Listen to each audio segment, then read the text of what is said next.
So I want to introduce you to the very first project, and this is actually a quick one. We're going to get familiar with working with the Excel macro recorder. And here's what we're going to do.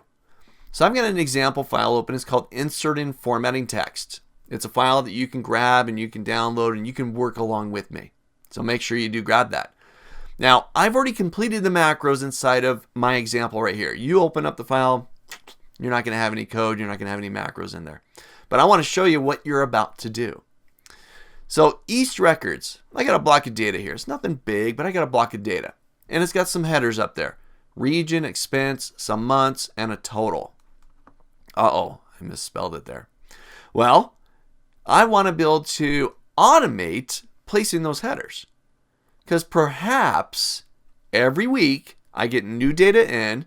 It's the same structure, it's the same type of data, but every time I import that data into Excel, it doesn't have the headers and it's not formatted.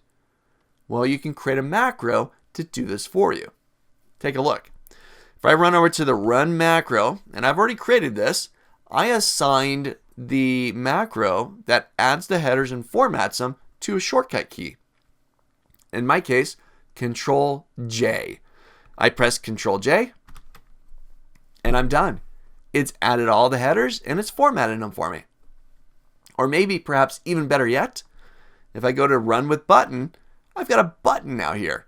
When I click the button, it performs the actions. One button press.